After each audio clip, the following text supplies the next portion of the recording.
Hey everyone, this is Rick from Rick's Outdoor Adventures, and I've got a lawnmower here that will not run.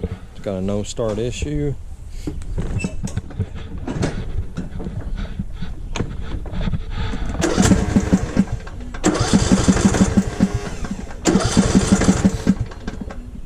Alright, we're going to try to figure out what's going on with that. You need three things. You need spark, you need fuel, and compression. So I'm going to spray some starter fluid inside the intake manifold, and if she fires up, that will eliminate the compression and the spark.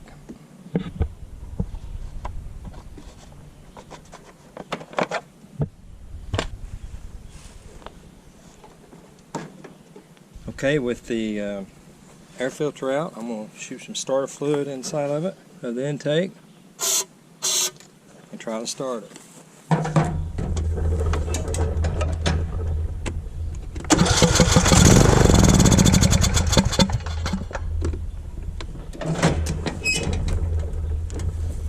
Okay, it fired up with starter fluid, so we know it's a fuel issue.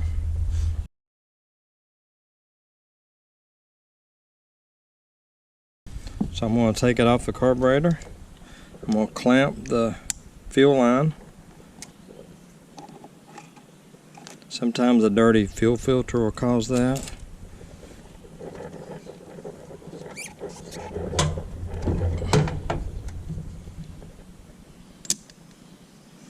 Okay, I got plenty of fuel coming out, so it's not a fuel filter issue. Tuck this over to the side. Now we got a fuel shutoff valve, and I always check it because sometimes it can be bad. It won't allow fuel up in the main jet.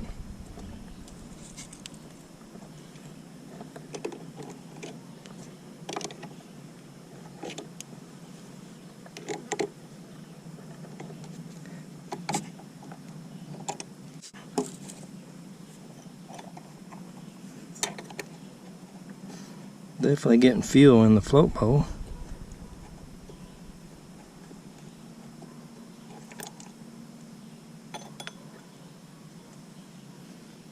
The bowl's just got a little bit of dirt in it. Just a little bit of sediment, not much, pretty clean. Now we're going to test this to make sure it's working. Now there's two ways you can do it. You can put 12 volts to the two connectors, or you can plug this in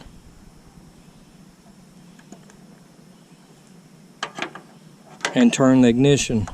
When you turn the ignition to on, it should push this plunger in, allowing fuel to go up inside the main jet.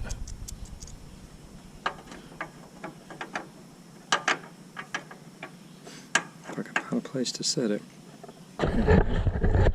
What we're watching for is when I turn the ignition key, I want that to pull in.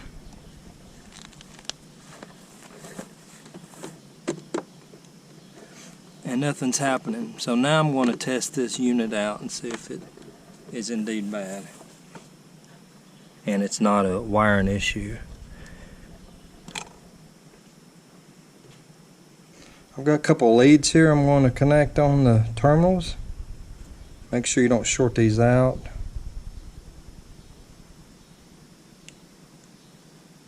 You want to make sure they're not touching. And we're going to take it out to the battery. Now we're going to connect the leads to the battery. Nothing's happening. So we have a bad solenoid for the fuel shutoff valve. So I've got to get one ordered. Okay, we have a new solenoid fuel shutoff valve. I'm just going to test it, make sure it works. They're about $10, about between $10 and $15 on Amazon. Let's test this one out, make sure it's good. Oops.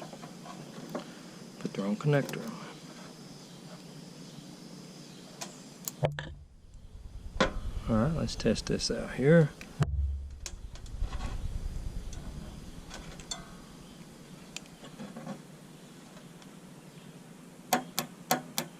Awesome. Okay, let's install it.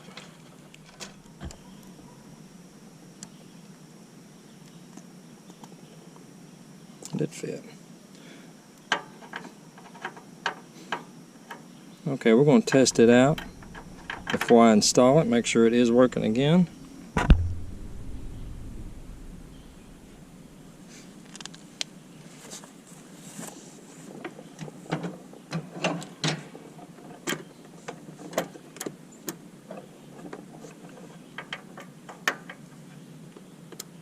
Yep, perfect.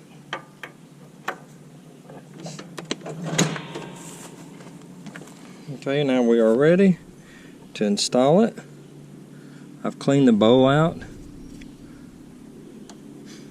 Don't forget your new washer.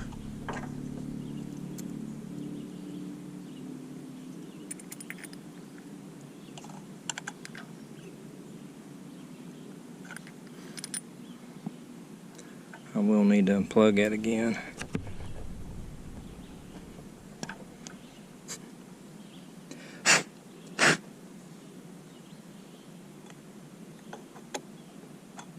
You got to make sure there is a O-ring that goes on the top in this little line. You want to make sure that did not fall out, and it didn't, but sometimes they will fall out of your carburetor. A little gasket.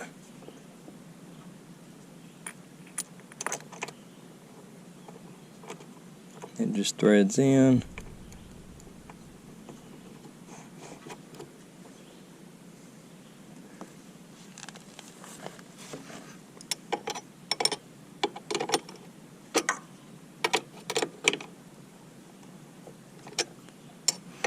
This particular one is a 13 millimeter.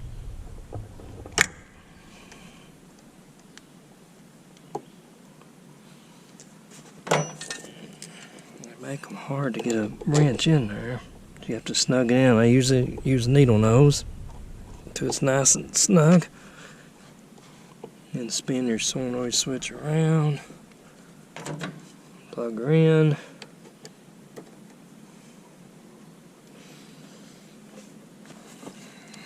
Now we got to put the fuel line back in.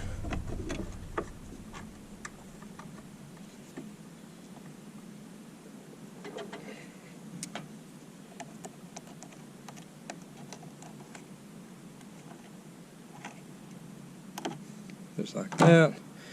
Taking my needle nose back off. Let's try it out and see if she runs.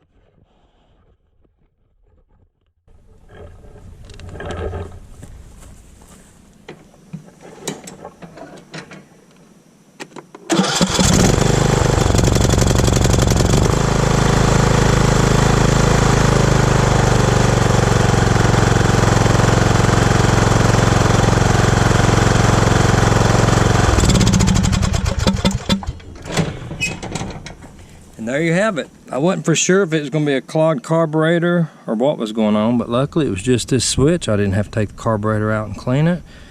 I noticed the float bowl was clean enough. I didn't think it was going to be a dirt related issue. After we know there's fuel coming through the fuel filter, my next check is always the solenoid valve. And then we get deeper into the carburetor if that isn't the situation. Well, I hope I helped somebody out. If you liked the video, give me a like and subscribe, and I'll see you on the next one.